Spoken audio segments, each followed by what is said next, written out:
I swear, at this point, they just need to let these production companies overseas run Hollywood and entertainment from now on, because the stuff that comes out from over there, man!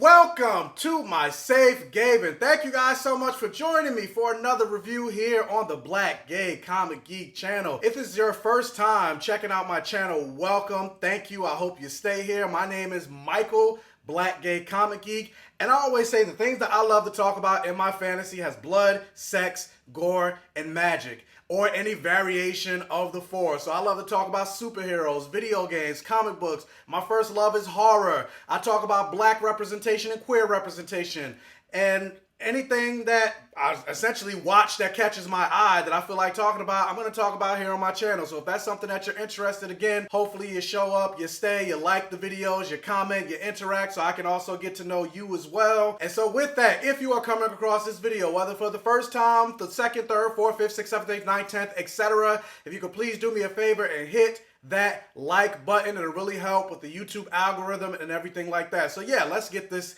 review going. So yeah, I just finished watching Squid Game like 4 days ago, and I've been trying to get this review out for the longest time, but every time I get ready to record, I'll be so tired, and I gotta, like even tonight, I gotta go to work, but I had to force myself to finally get this review out, because I'm like, it's been 4 days since I've seen it, like, get up! But I'm pretty sure most of you guys watching this review already know Squid Game, because it is apparently the highest watched Netflix show of all time. But let's talk about what this is going to be a non-spoiler review, because there are still some people that I know that haven't seen Squid Game yet. But Squid Game tells the tale of hundreds of cash-strapped contestants accept an invitation to compete in children's games for a tempting prize.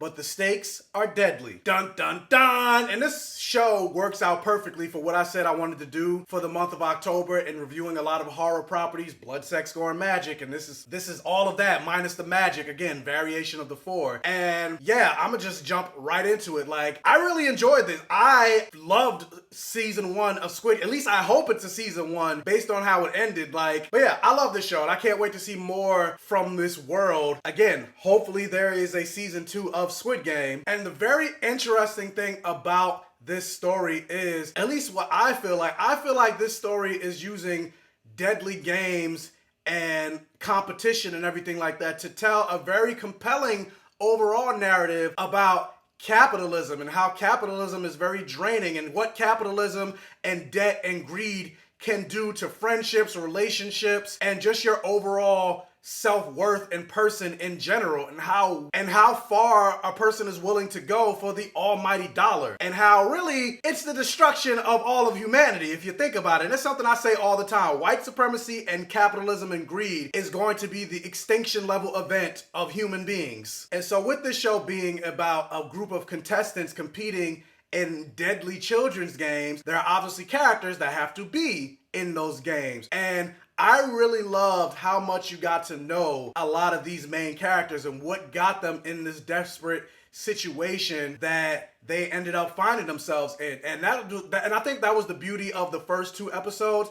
Like, for some people, they would think the first 2 episodes were really slow, and I thought that at first, but then as I got further into the series, you got to realize like how essential, especially that second episode was. The second episode, like, there wasn't any deadly games, there wasn't a whole lot of, or really any of the whole blood, gore, and magic, or blood, sex, gore, and magic. It was really about delving into the characters. That second episode was a character study. It's essentially the episode that explains to you what got a lot of these characters to this station in life, that they would want to participate in this basically deadly game of chess, so to speak. And these characters are so strong, and you build such a connection to them that you find yourself rooting for all of the characters to win. Well, there's actually one character out of all the characters who I wanted him to go immediately, and that's the character that was the mob boss. Like, yeah, out of all the characters, not in terms of the actor, but in terms of the character, I disliked him out of all of them, but the actor did a great job in making me dislike him. And that's also something, like the acting for this show. Now granted, obviously I don't speak Korean, so I don't really know the tones and everything like that, how it actually would sound in terms of the acting to a Korean person, which actually that's something I gotta mention. Squid Game is in Korean, so if you have troubles reading subtitles and everything like that, I believe they have an option where you can watch it in English, but just like with anime, I always say subs over dubs. So I'm not sure how the English actually sound. I don't know if it's good, I don't know if it's bad, because I watched it in the original Korean language. Now, obviously, with that said, these characters are playing a deadly game, a deadly children's game, and so with that, there's a lot of characters, just like when you think of the Walking Dead aspect, there are a lot of characters that are not safe, and that's the thing that keeps it compelling, because for the most part, you ultimately don't know who's going to make it and who's not. Like, any of these characters that you see could be the lead of this story. And going back to the idea that this show was an allegory for capitalism, yes, while they're in these children's games, for the most part, outside of our main lead that we're following, we don't know any of their names. Like, the first thing that we know about them are their numbers.